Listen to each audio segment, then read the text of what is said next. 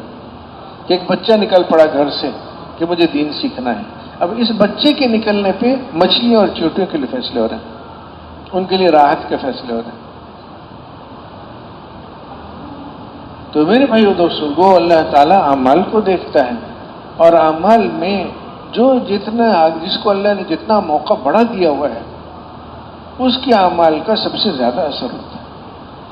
تو مکہ مکرمہ میں مدینہ منورہ میں تھوڑے سے لوگ تھے، اور وہ جو محنت کا زمانہ تھا وہ مل ملا کے سارا ہی تھوڑا تھا.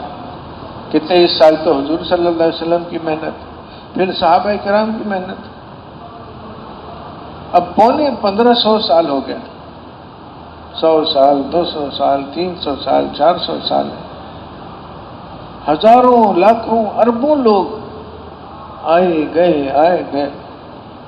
کیسے کیسے اللہ والے، کیسے کیسے اللہ تعالیٰ کو راضی کرنے والے، قربانیاں کرنے والے، اللہ تعالیٰ کی محبت والے. وہ جو 23 سال کی محنت ہے وہ اس کے اثرات ابھی تک چل رہے ہیں. یہ جو ہمیں جملہ بولتے ہیں کہ حضور صلی اللہ علیہ وسلم کی محنت سیکھنے نکلے ہیں، تو یہ کوئی چھوٹا جملہ نہیں ہے. ہمارا حال تو ایسا ہے جیسے کسی بچے کو وہ قرآن شریف حفظ کرا دیتے ہیں. 10 12 سال کے بچے ملتے ہیں، حفظ کیا ہوا ہے جی، حفظ کر لیا الحمدللہ، لیکن اس میں ہے کیا کیا زندگی لگ جائے گی اس کو سمجھنے میں. چھوٹی سی جملہ ہے، یہ چھوٹا سا جملہ ہے، حضور صلی اللہ علیہ وسلم کی محنت سیکھنی ہے. لیکن بات کتنی بڑی، اس کو سمجھنے کے لیے سال ہر سال محنت لگی. اور بنیاد وہی ہے کہ حضور صلی اللہ علیہ وسلم کی محنت کیا تھی، لوگ اللہ کو پہچانے. کہ مخلوق چاروں طرف نظر آ رہی ہے، لیکن یہ مخلوق خود کچھ نہیں ہے، اللہ تعالیٰ کے استعمال ہونے سے استعمال ہو رہی ہے. ڈنڈا لے کے کسی جانور کو ماروں تو جانور کو اتنی عقل ہے کہ یہ ڈنڈا نہیں مار رہا مجھے، یہ ایک آدمی ہے اس ڈنڈے کو استعمال کر رہا ہے مجھے مارنے کے لیے. تو ڈنڈے کا مسئلہ نہیں ہے، وہ پیچھے جو آدمی ہے اس کا مسئلہ ہے. جو چیز استعمال ہو رہی ہے اس کی خود کوئی حیثیت نہیں ہے، استعمال کرنے والا اس چیز کو کیسے استعمال فرما رہا ہے مسئلہ اس کا ہے. وہ راضی ہے تو یہ ساری چیزیں میرے لیے خیر کے لیے استعمال ہوگی.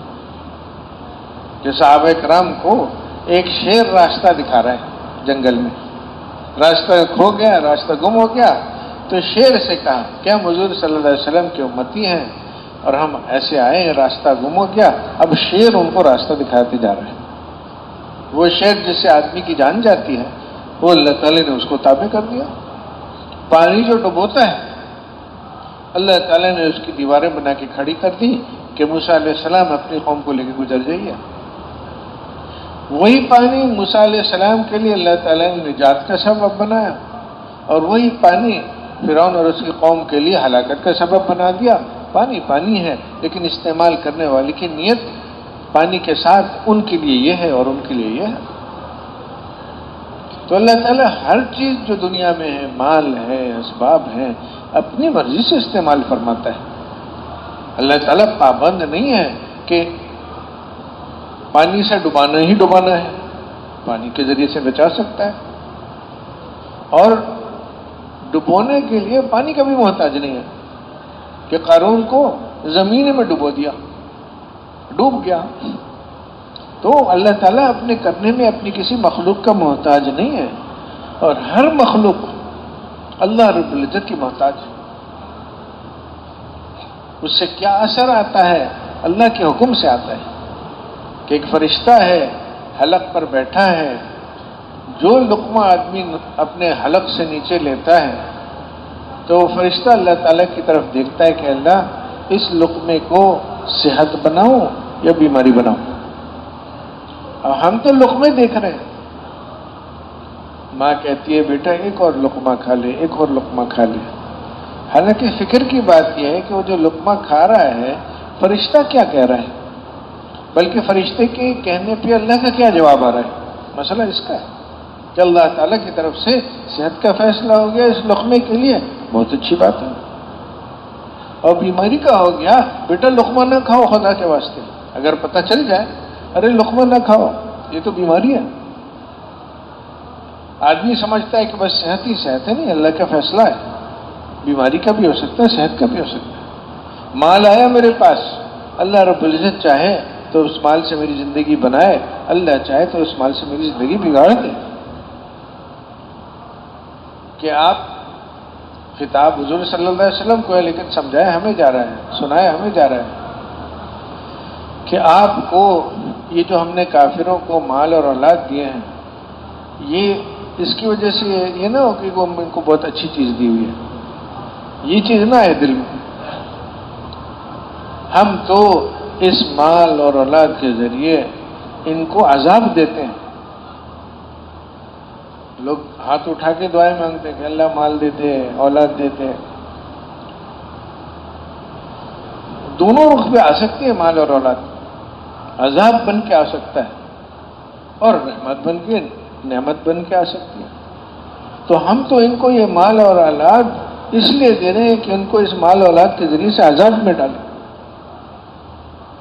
اور اس ایسی غفلت میں ڈالیں کہ جب موت کا وقت آئے تو اسی کفر میں ہو جائیں۔ کتنی بڑی مصیبت ہے۔ لیکن حقیقت میں مال اولاد بھی مصیبت نہیں ہے، مصیبت تو اللہ تعالیٰ کو جو ناراض کیے بیٹھے ہیں وہ ہے کہ لاٹھی ہے موسیٰ علیہ السلام کے ہاتھ میں، سانپ بھی بن سکتی ہے، نہ لاٹھی مفید نہ سانپ خطرناک، اللہ کا ارادہ ہی سب کچھ ہے۔ اب یہ بنیاد ہے میرے بھائی دوستو، اس بنیاد کے اوپر سارا دین قائم ہے۔ اب اس کے بعد اللہ تعالیٰ نے شکلیں دی ہیں، اللہ کو راضی کرنے کی شکلیں ہیں، اس میں کوشش کر لو، اگر اللہ کو راضی کرنا ہے تو اس میں زور لگاؤ۔ ہمارے یہاں بھی لفظ بولتے ہیں تشکیل، کہ اللہ کی بات کی، اعمال کی بات کی، آخرت کی بات کی، جذبہ بنا کہ مجھے تو اللہ کو ساتھ لینا ہے، مجھے تو اعمال ویسے بنانے ہیں جیسے صحابہ کرام کے تھے کہ تیر پہ تیر لگی جا رہی ہے، رکو نہیں کر رہے ہیں۔ ارے بھی کیا ہو گیا؟ وہ سورہ کہف پڑھ رہا ہوں، اس کو ختم کروں گا تو رکو کروں گا، جان چلی جائے کوئی بات نہیں۔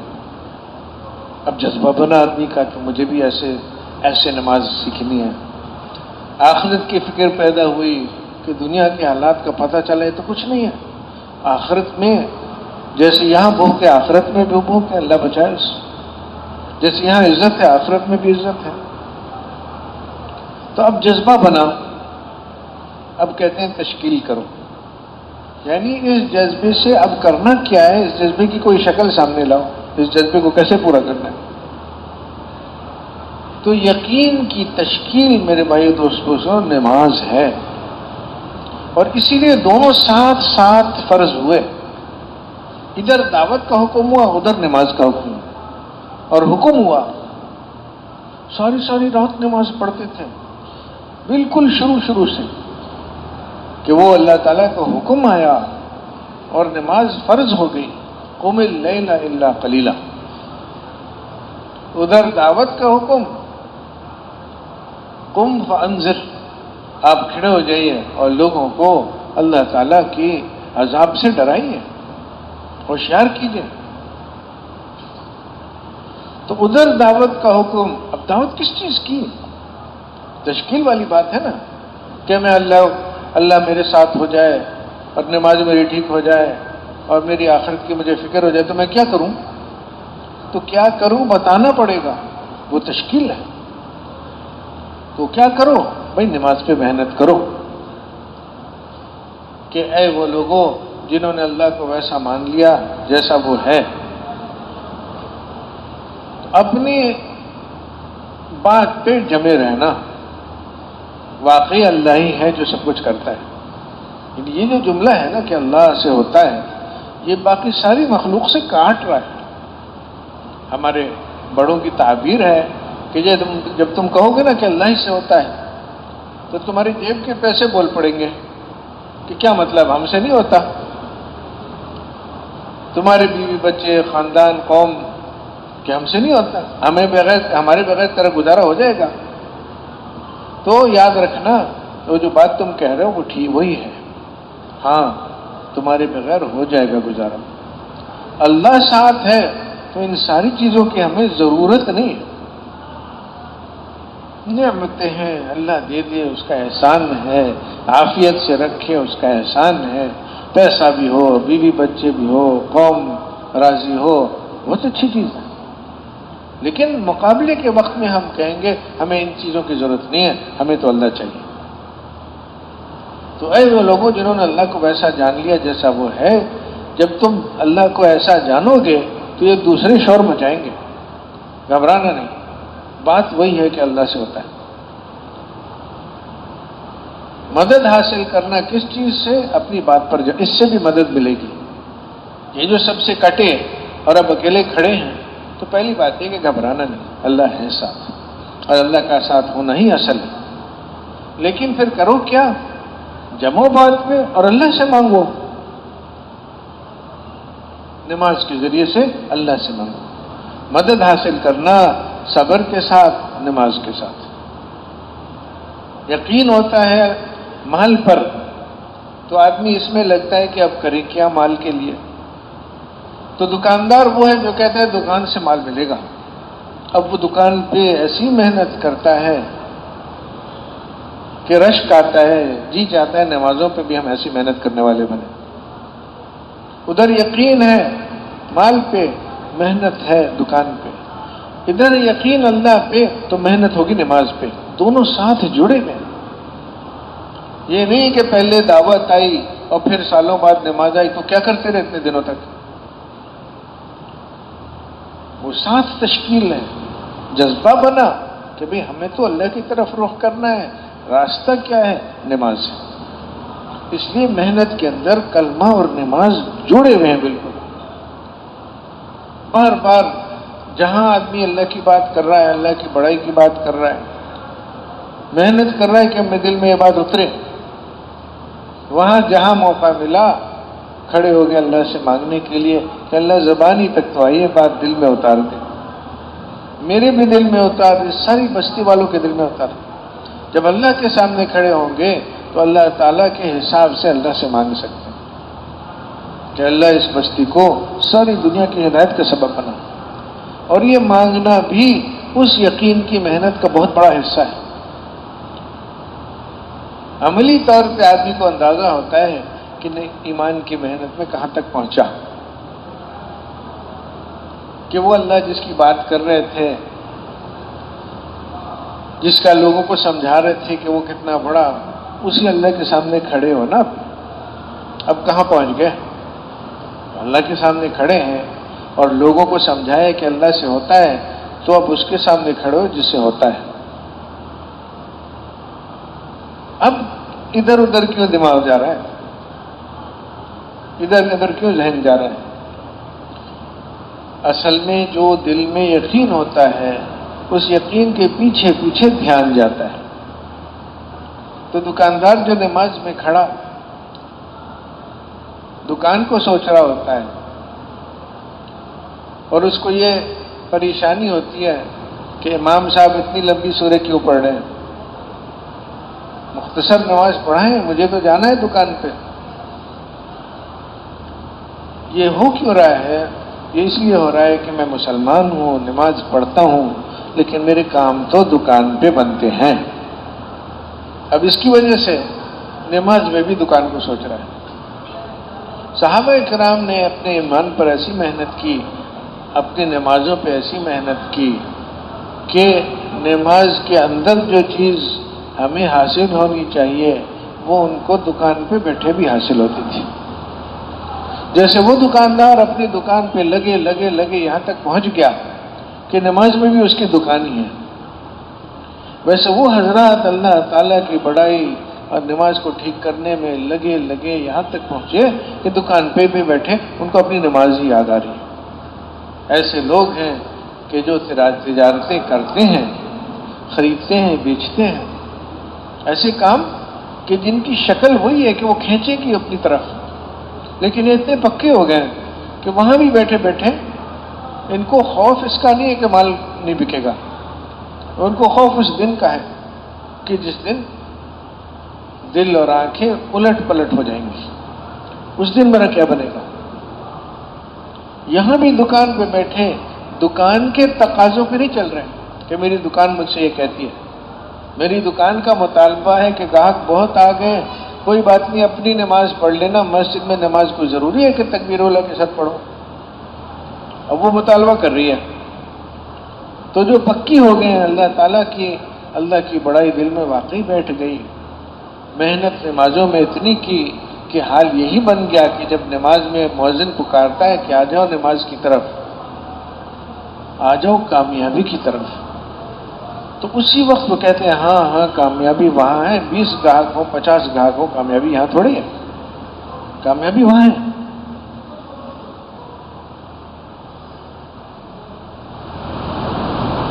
نماز کی محنت، وہ یقین کو سچا یا اپنے یقین کی بات کو سچا یا جھوٹا بتاتی ہے کہ میں جو کر رہا ہوں کہاں تک پہنچا ہوں۔ اور پھر اللہ تعالیٰ بہت کریم ہے، مطالبہ صرف نیت اور محنت کا ہے، آگے اللہ تعالیٰ کی حکمت ہے، کسی کو یقین کتنا دے کب دے اس کی مرضی۔ یہ نہیں ہے کہ ہمیں یقین حاصل نہیں ہے لیکن کمزور۔ جیسے ایک نوجوان ہے، ایک من کی بوری ایسے کر کے یہاں پھینکتا ہے وہاں پھینکتا ہے، ہنستے ہنستے کام کر رہا ہے، کوئی چیز ہی نہیں ہے، جان ہے، وہ کہتے ہیں نا جان ہے۔ اور دوسرا آدمی بیمار ہے، چہرے پہ مکھی بیٹھی، اب وہ اپنا ہاتھ اٹھانے کی کوشش کر رہا ہے کہ میں اس مکھی کو اڑاؤں، ہاتھ نہیں اٹھ رہا، جان تو ہے لیکن نہ ہونے کے برابر۔ تو یقین ان حضرات کا ایسا کہ بلایا جا رہا ہے اس کو ڈرانے کے لیے، ان کے ساتھی کو کھولتے ہوئے تیل کی پتیلے میں دیگ میں ڈال دیا اور جل کے راکھ ہو گیا آنکھوں کے سامنے، اور یہ رو رہے ہیں کہ میں تو 1 سیکنڈ میں میری بھی جان نکل جائے گی۔ رو اس پہ رہے کہ کاش میرے دل پر، جسم پر جتنے بال ہیں اتنی جانیں ہوتی، اتنی دفعہ یہ مجھے جلا کے راکھ کرتا، کہ دل کا تو یہ جذبہ ہے کہ میں اللہ پر بار بار قربان ہوتا۔ تو میرے بھائیو دوستو بزرگو، یہ چیز حاصل کرنے کے لیے ساری محنت ہے کہ نیت ہو کہ میرا یقین اللہ پہ ایسا بن جائے، اور پھر محنت ہو۔ یقین اگر واقعی نیت ہوتی ہے، نیت محنت کو مانگتی ہے، اگر نیت ہے اور محنت نہیں ہے تو اس کا مطلب ہے سچی بات ہے نیت ابھی نہیں ہوئی ہے۔ کہ آدمی جہاں ہے وہاں سے پریشان ہوتا ہے اور کہتا ہے مجھے یہاں نہیں رہنا ہے، مجھے وہاں جانا ہے، پھر اٹھتا ہے، کتنی دور چلتا ہے، کہاں تک جا سکتا ہے یہ دوسری بات ہے، لیکن اپنی اس نے نیت کی کہ یہاں جہاں ہوں میں اس پہ راضی نہیں ہوں۔ تو اپنی یقین کی حالت کا اندازہ ہوا نماز میں، اور پریشان ہوا کہ اللہ یہ کیا۔ سلام پھیرنے کے بعد اللہ نے دروازہ دکھا دیا کہ ایک دفعہ تو اللہ اکبر کہوں۔ سلام پھیرا کیوں؟ اللہ کے پاس تھے، اب اللہ کی مخلوق کے بیچ میں آ گئے۔ اللہ کے پاس تھے، اب دائیں طرف جو بیٹھے ہیں السلام علیکم، بائیں طرف جو بیٹھے ہیں السلام علیکم۔ سلام کب کرتے ہیں؟ مجمع میں جب آتے ہیں تو سلام کیا جاتا ہے، تو گویا میں بیٹھا ہوا نہیں تھا یہاں ان لوگوں کے بیچ میں اللہ کے پاس گیا ہوا تھا. اب ان کو بھی سلام کیا، ان کو بھی سلام کیا، لیکن کیا بات ہے؟ اللہ اکبر. یہ سب کچھ نہیں ہے. جس کے پاس، جس کے سامنے کھڑا تھا، اس سے بات چیت ہو رہی تھی، بڑا تو وہ ہے. اور پھر ساتھ ساتھ اگلی بات، استغفر اللہ استغفر اللہ استغفر. کہ اللہ معاف کر دے، جیسا تو تھا میرا کھڑا ہونا، کہاں تو اور کہاں میں، معاف فرما دے. اب اللہ تعالیٰ نے یہ سکھایا حضور صلی اللہ علیہ وسلم کے ذریعے، اور اسی لیے سکھایا کہ یہ مجھ سے معافی مانگ لینا، میں معاف کر دوں گا. لیکن وہ جو معافی مانگ رہا ہے وہ واقعی معافی مانگ رہا ہوگا جب اس کو اندازہ ہوگا کہ میری نماز کا تو بہت برا حال ہے. اگر اس کا اندازہ نہیں ہے تو وہ استغفار پڑھ رہا ہے، استغفار کر نہیں رہا ہے. ایک ہوتی ہے دعا پڑھنا اور ایک ہوتا ہے دعا کرنا. کہ استغفر اللہ کیا ہے؟ کہ اللہ مجھے معاف فرما دے، مجھے معاف فرما دے. اب اس وقت آدمی نے نیت کی کہ مجھے نماز ٹھیک کر دی اور کوشش کی، اور اس میں دعا بھی ہے کہ شروع ہی میں کہ وہ مؤذن کہتا ہے آجا نماز کی طرف. اب ہمیں کہنا چاہیے لبیک حاضر، لیکن کہتے کہ نہیں، کیا کہو؟ لا حول ولا قوت الا باللہ. کہ بلا رہا ہے اللہ نماز کی طرف، اتنے بڑے عمل کی طرف بلا رہا ہے. اے اللہ میں کوشش تو کروں گا، لیکن نیکی پر طاقت تو ہی دیتا ہے، برائی سے تو ہی بچاتا ہے. اور گویا اللہ مجھے نیکی کی طاقت دے دے، برائی سے بچا لے، میں کوشش کرتا ہوں. حی علی الصلاۃ، لا حول ولا قوت الا باللہ. پھر کہتے ہیں آ جاؤ کامیابی کی طرف. ہم کہتے ہیں اللہ واقعی کامیابی تو ادھر ہی ہے، لیکن اللہ کامیابی کی طرف قدم اٹھانا تیرے ہی مدد سے ہوگا، اللہ مدد فرما. نیت کروائی گئی پہلے. اور اقامت میں تو اگلی بات ہے کہ قد قامت الصلاۃ، کہ نماز کھڑی ہو گئی کھڑی. ہم کہتے ہیں اللہ نماز کو کھڑی کر دے، اقام اللہ وادام. وہ کہہ رہے ہو گئی، ہم کہتے ہیں کہ اللہ کرے ہماری نماز ہو جائے اس لائق کہ اس کو نماز کہا جائے، اور مستقل مجھے اس کی توفیق دے دی. اب اس عزم کے ساتھ ایک آدمی نماز میں داخل ہوا، نیت ہو گئی. پچھلی نماز پڑھی تھی، اسی وقت اندازہ ہوا تھا کہ بہت برا حال ہے، اس وقت استغفار کیا تھا. اب کوشش ہے کہ میں صحیح پڑھوں، اور اب وہ کوشش کرے گا. نیت ہو گئی، کوشش ہو گئی، اس کے بعد معافی مانگی. اس معافی سے اللہ سے پوری امید ہے کہ جو کمی رہ گئی ہماری نماز میں، اللہ تعالیٰ اپنی طرف سے اس کو پورا کرے گا. دو چیزیں ہمارے ذمہ، تیسری اللہ تعالیٰ کرے گا. نیت ہے، محنت ہے، اس کے بعد اللہ تعالیٰ کمیاں خود پوری فرمائے گا. اور آگے وقت ملا ہوا ہے، اگلی نماز کے لیے کر لو محنت. اندازہ ہو گیا کہ وہ جو بیان تھا، وہ جو تقریر تھی، وہ بہت اچھی تھی، لیکن حال تو یہی ہے جو ہے. تو چلو ظہر تک وقت ملا ہوا ہے، 8 ساڑھے 8 گھنٹے. اگلی دفعہ جو اللہ تعالیٰ کے سامنے کھڑا ہونا ہے، 8 گھنٹے باقی. اب کسی کے ساتھ بیٹھو، اس کو بتاؤ کہ اللہ کون ہے، اعمال کیا چیز ہے، آخرت کیا ہے، کیسے حالات آخرت کے ہیں. یعنی یقین کا جذبہ بنا، نماز کا جذبہ بنا، تو یقین کیسے حاصل ہوگا، نماز کیسے ٹھیک ہوگی؟ بیٹھ کے ساتھ دعوت سے. لیکن دعوت یہ نہیں ہے کہ کوئی چیز دہراؤ اور دہراتے رہو، دہراتے یقین آ جائے گا.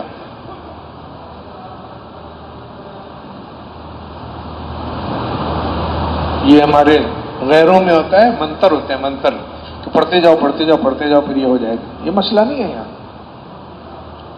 یہاں سے اللہ کی بات اپنے دل میں اتارنے کے لیے پورے دھیان سے کرنی ہے. مسئلہ اس دھیان کا ہے. وہ جو بات ہے وہ تو زبان پہ ہے، دھیان تو دل میں ہے. 24-25 آدمی کو دعوت دینے کی بات بالکل درست ہے، لیکن 25 دفعہ کوشش کرنی ہے کہ یہ جو بات میں کہہ رہا ہوں یہ میرے دل میں آئے. 25 دفعہ دہرانے کا مطلب دعوت تو دینی ضروری ہے، اپنا عمل کی شکل بنانی تو ضروری ہے، لیکن اس شکل میں جان جو پڑے گی وہ اس سے نہیں پڑے گی کہ 50 دفعہ کیا یا 100 دفعہ کیا. بغیر دھیان کے وہ کل ہی نا فضائل اعمال میں تھا، تعلیم میں تھا غالباً کل یا پرسوں، کہ میں سورہ اذا زلزلت زلزالها پڑھوں اور دھیان سے پڑھوں، یہ مجھے زیادہ پسند ہے بنسبت سورہ بقرہ ساری بے دھیانی میں پڑھ جاؤں۔ مجھے ذکر کیا جاتا ہے 100 دفعہ سبحان اللہ، الحمدللہ، لا الہ الا اللہ، اللہ اکبر، ولا حول ولا قوت الا باللہ، پڑھنا تو ہے 100 دفعہ، پڑھ رہی نہیں رہا ہے تو کہاں سے دھیان آئے گا اس کو؟ لیکن پڑھنا ہے دھیان حاصل کرنے کے، یوں کہیں کہ جیسے 100 دفعہ کوشش کرنی ہے اس کو دھیان سے پڑھنے کی، ایک دفعہ کوشش کی نہیں ہو سکا، چلو پھر کوشش کر لو، پھر نہ نہیں ہوا پھر کوشش کر لو، 8ویں دفعہ 9ویں دفعہ تھوڑا سا کچھ ہوا، اور کیا کہ اللہ دیکھ رہا ہے، اللہ سن رہا ہے، بس اتنی سی بات، اللہ دیکھ رہا ہے، میں اللہ کو سنا رہا ہوں اور وہ خوش ہو رہا ہے، اسی لیے تو بٹھایا اس نے مجھے۔ اب یہ چیز ایک دفعہ کہنے میں حاصل ہوئی، 10 دفعہ میں ہوئی، 12ویں دفعہ تھوڑی سی ایک آئی جھلک، 13ویں دفعہ پھر نکل گئی، 14ویں دفعہ کوشش کرو، 15ویں دفعہ، 16ویں دفعہ، 100 موقع ملے ہیں، کوشش کرو کہ ایک دفعہ دھیان سے تو بات کہے نا کہ اللہ دیکھ رہا ہے، اللہ سن رہا ہے، اللہ میرے ساتھ ہے۔ یہ ذکر کی محنت ہے، اور اسی طرح دعوت والی محنت ہے کہ میں ایمان پہ محنت کر رہا ہوں کہ میرے دل کی جو حالت ہے میں اس سے پریشان ہو گیا، فجر پڑی، کیا کہاں کہاں پھر رہا تھا خیال بھی نہیں ہے، اور شاید ایک ڈر لگتا ہے کہ پتہ نہیں سچی ندامت بھی نہیں ہے، کیوں پتہ ہی نہیں ہے کہاں کھڑا تھا، کس کے سامنے کھڑا تھا۔ تو چلو یہ دل میں اتارنے کے لیے ایک آدمی کے ساتھ بیٹھ کے اس کو سمجھاتے ہیں، بتاتے ہیں کہ اللہ کون ہے، کیسی قدرتوں والا ہے، کیسا کرنے والا ہے، کیسے وہ کرتا ہے، ساری مخلوق بے بس۔ اب یہ چیز کو مجھے دل میں اتارنا ہے تو میں اس چیز کی طرف دھیان کر کے سمجھانے میں لگ جائے، کیوں کہ میری سمجھ میں آ جائے۔ کوئی چیز دہرانے سے نہیں کام چلے گا، کہنا پڑے گا بار بار، یہ اپنی جگہ پہ۔ وہ جو 25 کی گنتی ہے، گنتی پوری کرنے کے لیے نہیں ہے، بلکہ اتنا وقت تو میرا لگے نا اس چیز کو سمجھنے کے لیے جو بنیاد ہے سارے دین کی۔ کبھی اس طرح بھی کہا حضرات نے کہ 3-4 گھنٹہ دعوت میں لگاؤ، لیکن وہی دعوت کہ خالی ایک لفظ کو بار بار دہرانا نہیں ہے، دل میں اتارنے کے لیے اس کو کہتے رہنا ہے، کبھی اس سے کبھی اس سے کبھی اس سے۔ اب یہ کیا ہو گیا، یہ زبان کا استعمال ہو گیا دل میں یقین اتارنے کے لیے، یہ ایک حصہ ہے ساری محنت کا۔ یقین کیسے حاصل ہوگا، نماز کیسے ٹھیک ہوگی؟ تو ایک بات دعوت، مگر دعوت میں بولنا بھی ہے، دعوت میں سننا بھی ہے، اور دعوت میں سوچنا بھی ہے، اور دعوت میں نگاہوں کا استعمال بھی ہے۔ یہ 4 راستے ہیں دل کے۔ دل میں جو یقین آ گیا مال کا، چیزوں کا، وہ کیونکہ مالی کی باتیں ہوئی، مالی کی باتیں سنی، اور دنیا میں مال جہاں نظر آیا وہاں واہ واہ واہ واہ ہوا، اور جہاں فقر نظر آیا اللہ بچائے اللہ بچائے ہوا، اور دماغ نے بھی یہی سوچا کہ مال کیسے کمائے، اس طرح سے زیادہ مال آئے گا، اس طرح سے کم آئے گا، یوں سفر کرو تو خرچہ زیادہ ہوگا، یوں سفر کرو تو خرچہ کم ہوگا، یہ نہیں سوچا کہ یوں سفر کرو تو اللہ زیادہ خوش ہوگا۔ تو دل میں آ گئی بات کہ مال ہی ہے اصل۔ تو اب اللہ کے راستے میں نکل کے جو دعوت کا عمل ہے وہ کیا ہے کہ اسی دل کے اندر انہی دروازوں سے صحیح بات داخل کرو جہاں سے غلط بات داخل ہو۔ دل کے دروازوں پہ پہرا لگانا ہے، یہ چیز آئے یہ نہ آئے، اللہ سے ہونا ہے، مخلوق سے ہونا نہ ہے، چاہے زبان کے راستے سے ہو چاہے کان کے راستے سے۔ صدر نے کیا ہوا، ارے صدر کہاں کرتا ہے؟ تو اللہ کا فیصلہ ہوتا ہے، صدر کو اللہ نے استعمال فرما لیا۔ فیصلے میں اللہ تعالیٰ صدر کا محتاج نہیں، اور صدر اس کے ہاتھ سے فیصلہ صادر ہونے میں اللہ کا محتاج ہے۔ اب یہ کان کے راستے سے غلط بات آ رہی تھی تو چاہے زبان سے بولیں اس چیز کو، اور چاہے دل سے یہ بات کہیں کہ اس چیز کو اندر نہیں آنے دیں، یہ غلط ہے، یہ بات صدر نے نہیں کیا اللہ نے کیا۔ اب اسی طرح آنکھوں کے ذریعے سے حملے ہوتے ہیں. ہمارے شروع کے کام کرنے والے کہتے تھے کہ گشت میں جاؤ گے بہت بڑی سی عمارت نظر آئے گی، کہنا کھڑی مٹی پڑی مٹی. اب وہ دل کے اندر غلط چیز آ رہی ہے، او ہو کیسی شاندار بلڈنگ ہے، ارے اس کی کیا شان ہے، مٹی تھی، لوگوں نے محنت کی تو کھڑی ہو گئی. اور اب کچھ دن بعد 100 سال گزرنے کے بعد دیکھنا یہ بھی زمین پہ پڑی ہوگی، کھڑی مٹی پڑی مٹی. یہ دیکھنے کی چیز نہیں ہے. اور وہ حملہ ہوا دل پر، مقابلہ کیا آپ دماغ پر حملہ ہوگا کہ وہ چلنے سے پہلے نا فلانے سے پیسے لیے تھے، اب وہ فلانے سے پیسے لے. ارے بھائی کیا سوچ رہے ہو، جس سے نہیں ہوتا اس کو سوچ رہے ہو. یہ سوچو کہ نماز کیسی پڑھی تھی، اللہ کی بڑائی کتنی، دل اللہ کتنا بڑا ہے. اللہ کو سوچو، اللہ کیسے قدرتوں والا ہے. تو اب ان 4 راستوں کا استعمال کہ میرے دل میں یہ چیز آئے، یہ ایک قدم ہے. نماز ٹھیک ہو جائے، کلمہ ٹھیک ہو جائے. کیسے ہوگا؟ دعوت سے. لیکن دعوت سے مراد ہے کہ خالی کوئی چیز گہرانا نہیں ہے کہ رٹنا ہے. رٹنا اسکولوں میں مدرسوں میں ہوتا ہے، اس کی جو اپنی جگہ ہے اس کی، کہ سبق ایسا پکا ہو کہ دماغ کو استعمال ہی نہ دل کا استعمال ہو نہ دماغ کا استعمال ہو، بس تھر تھر تھر تھر کر کے سنا دو.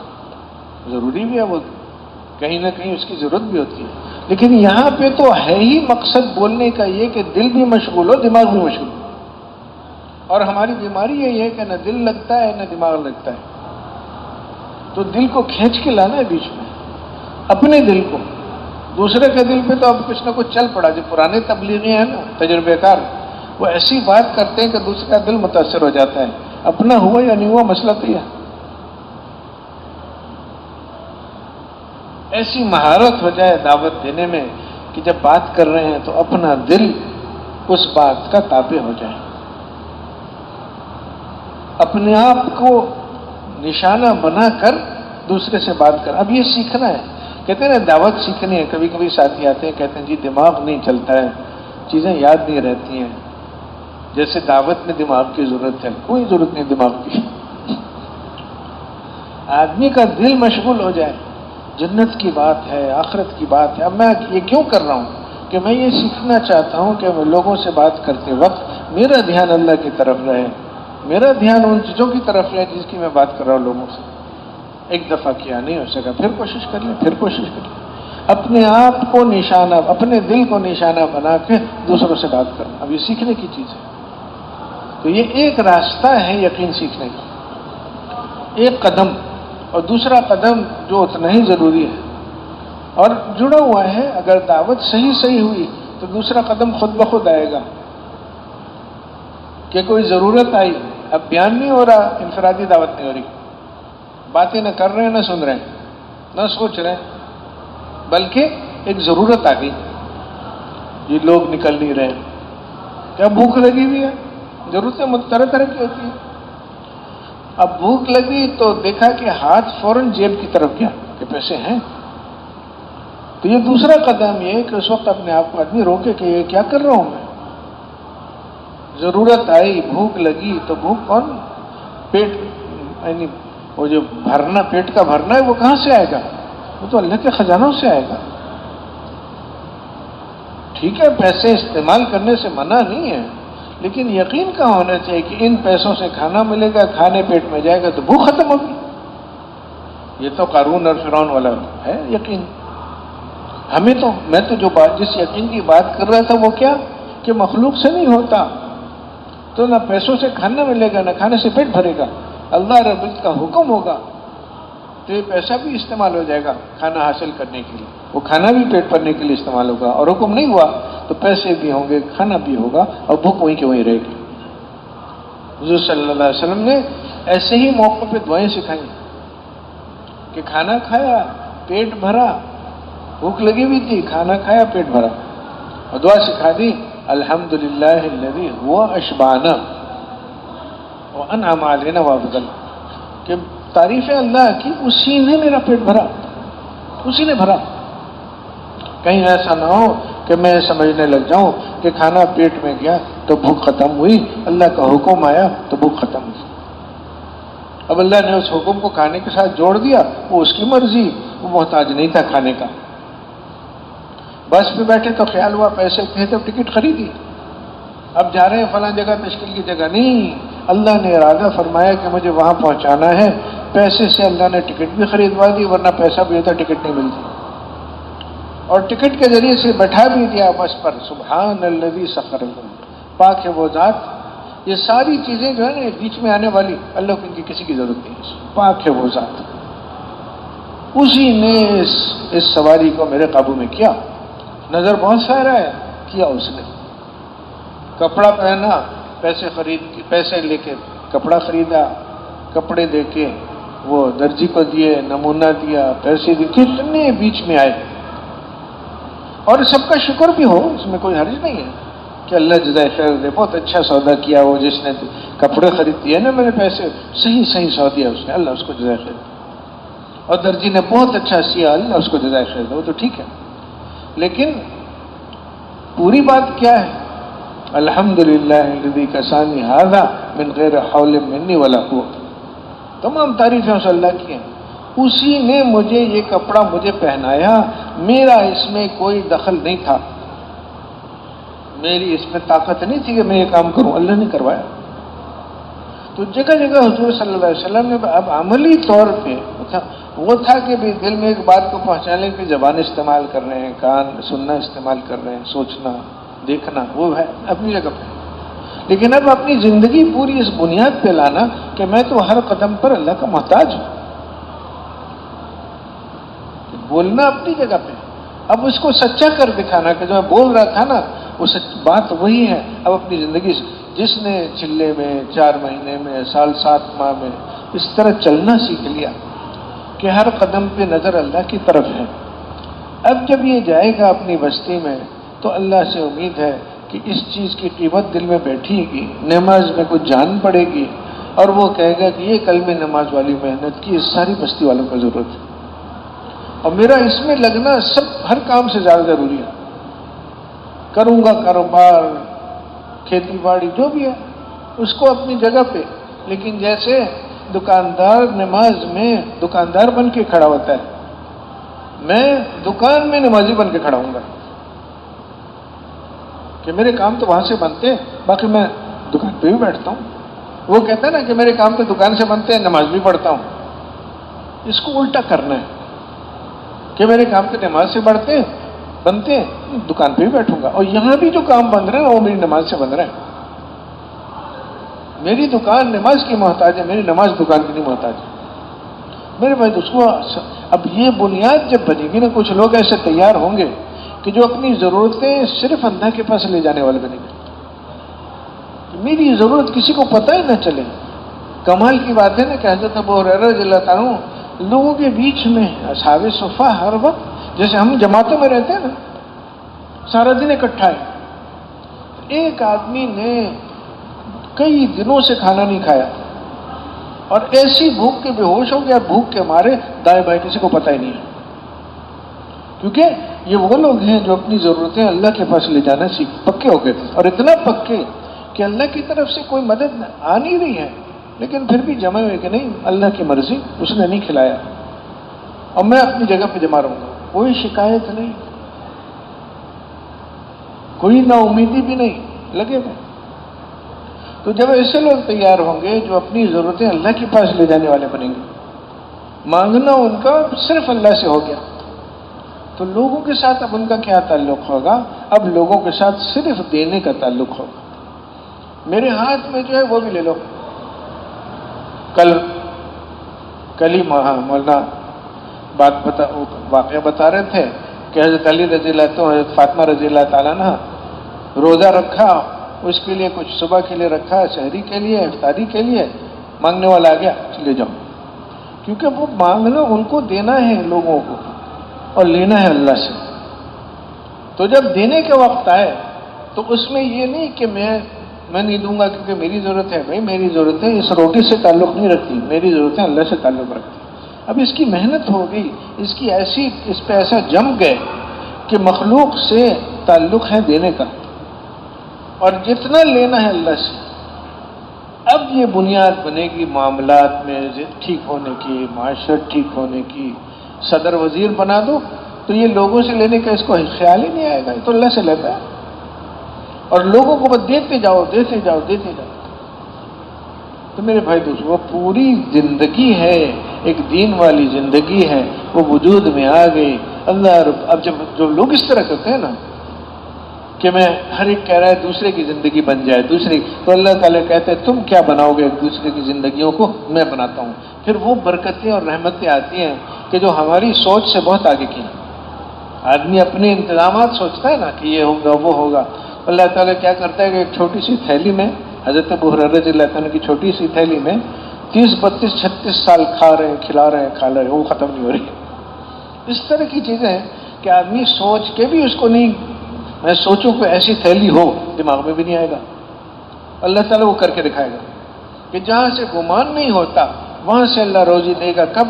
جب آدمی اللہ تعالیٰ کی طرف رخ کرنے والا بنے۔ اتنا بڑا کام ہے، اور اسی چیز کی ساری دنیا کو ضرورت ہے آج۔ یہ جو ایک دوسرے سے لینے کی معاملہ ہے نا، یہ اتنا آگے چلا گیا ہے کہ ہر آدمی دوسرے کا دشمن بن گیا کہ مجھے اس سے کیا لے سکتا ہوں، میں اس سے کیا کما سکتا ہوں، تو بس یہ کھینچا تانی، اور پھر اللہ تعالیٰ بھی بیچ میں آتا ہے، کہتا ہے تم کیا ایک دوسرے کی زندگی خراب کرو گے، میں خراب کرتا ہوں۔ اور پھر یہ جو حالات ہیں وہ ہیں۔ تو حل میرے بھائی دوستو، حل یہاں ہے، اس محنت میں ہے۔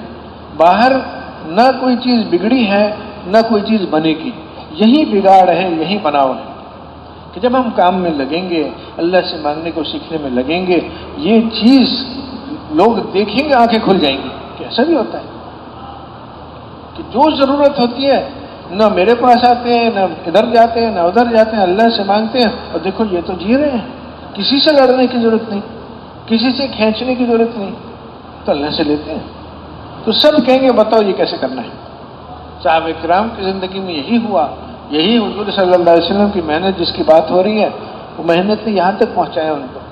آج بھی محنت وہیں تک پہنچنے کے لیے ہو رہی ہے۔ خالی چلنے لگ جائیں، 4 مہینے جائیں، سال نہیں، ایسے بن جائیں کہ ہم اپنی ضرورتیں اللہ تعالیٰ کے پاس لے جانے والے بنیں۔ کام ہے، کام کا طریقہ بھی ہے۔ اب یہ کیا کریں کہ دل نہیں لگتا، تو کام تو وہ نہیں ہوتا ہے کہ جب دل لگا تو کیا، دل نہ لگا تو نہ کیا۔ کوئی دکاندار جائیں کہ جی آج دکان نہیں کھلی، کیا بات ہو؟ آج دل نہیں لگ رہا، دل نہیں چاہ رہا تھا۔ دل چاہے گا نہیں چاہے گا، لیکن کام تو وہ ہے جو اس وقت بھی کریں گے جب دل نے چاہا، اس وقت بھی کریں گے جب دل نے نہیں چاہا۔ دل چاہ رہا ہے ایسا کر لو، لیکن کام کا تقاضا نہیں ہے تو نہیں کرو۔